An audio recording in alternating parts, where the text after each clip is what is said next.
শিক্ষার্থীদের অংশগ্রহণের বিষয়ে ইসলামী ছাত্র শিবিরের দৃষ্টিভঙ্গি কি, বা তাদের নীতিমালায় কি সদস্যপদ গ্রহণের ক্ষেত্রে ধর্মীয় কোনো সীমাবদ্ধতা রয়েছে কিনা?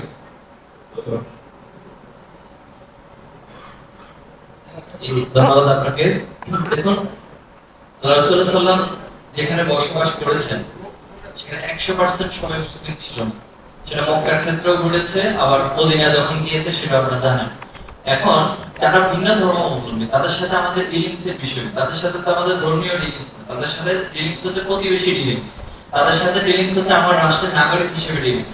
এর জন্য রাষ্ট্রের নাগরিক হিসেবে, প্রতিবেশী হিসেবে আমার প্রতি তাদের যে দায়িত্ব এবং কর্তব্য সেটা আমি 100% পালন করব।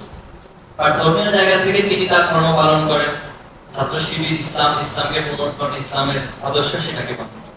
এখন ইসলাম তো আল্লাহ রাসূলুল্লাহ সাল্লাল্লাহু আলাইহি ওয়াসাল্লামকে এই ইখতিয়ার দেন নাই যে অন্য কোন ধর্মের কাউকে তুমি জোর করে তোমার ধর্ম পালন করো। আল্লাহ রাসূলকে এরকম দিয়েছেন কখনো? আল্লাহ তাআলা এটা দেন নাই। বরং ধর্ম নিয়ে বাড়াবাড়ি করতে আল্লাহ রাসূলকে আল্লাহ তাআলা নির্দেশ দিয়েছেন এবং সেটাই আমল করেছেন।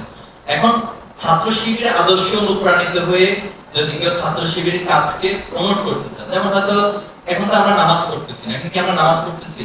দেখেন এখানে এই মুহূর্তে আমরা আলোচনা করছি দেশ নিয়ে, রাষ্ট্র নিয়ে, সমাজ নিয়ে, এই ক্যাম্পাস নিয়ে, অর্থাৎ আমাদের কমন ইস্যু যেটা সবার জন্য প্রযোজ্য, এই ধরনের ইস্যু নিয়ে আলোচনা করছি। তাহলে এখানে অবশ্যই ভিন্ন ধরনের যে কেউ পার্টিসিপেট করতে পারে। কিন্তু একটু পরে যখন জোহরের আজান দিবে তখন হচ্ছে যিনি হিন্দু তিনি ওনার জায়গায় যাবেন, আর যারা মুসলিম তারা মসজিদে গিয়ে নামাজ পড়বেন। এইভাবে করে হচ্ছে আসলে বেসিক কনসেপ্ট। যেমন মাঝখানে আমাকে একটু সাংবাদিক প্রশ্ন করেছিল যে একটা থিওরি আছে, বিশেষ করে যখন পূজা শুরু হয় তখন বলে যে ধর্ম যার যার, উৎসব সবার। এখন উৎসবটা যদি হয় ডিরেক্টলি ধর্মের ইবাদত রিলেটেড, তাহলে আসলে উৎসবটা কিন্তু সবার হওয়ার সুযোগ নেই। ফর এক্সাম্পল, যেমন আমরা কুরবানির সময় গরু জবাই করি, এটা একটা উৎসব, কিন্তু আবার এটা হচ্ছে একটা ইবাদতের একটা পার্ট। এটা মুসলিমদের জন্য বিশেষ প্রেক্ষাপটে ইবাদতের একটা পার্ট।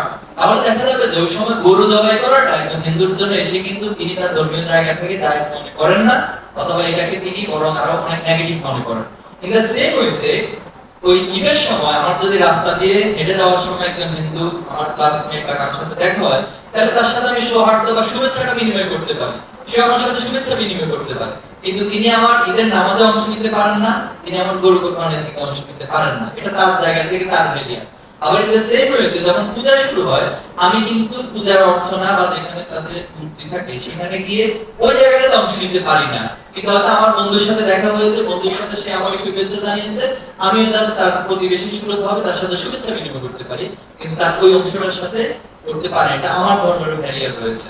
এজন্য কমন ইস্যুতে, যেহেতু ক্যাম্পাসের অনেক কিছু ইস্যু থাকে কমন ইস্যু, সেটাতে সবাই সুযোগ রয়েছে সব বিষয়ে আলোচনা করার। আর ছাত্র শিবিরের সাথে সম্পৃক্ত হওয়ার জন্য আমাদের আলাদা করে অমুসলিমদের জন্য সমস্ত ফরম রয়েছে, তারা আমাদের সম্পর্কে জানার সুযোগ রয়েছে।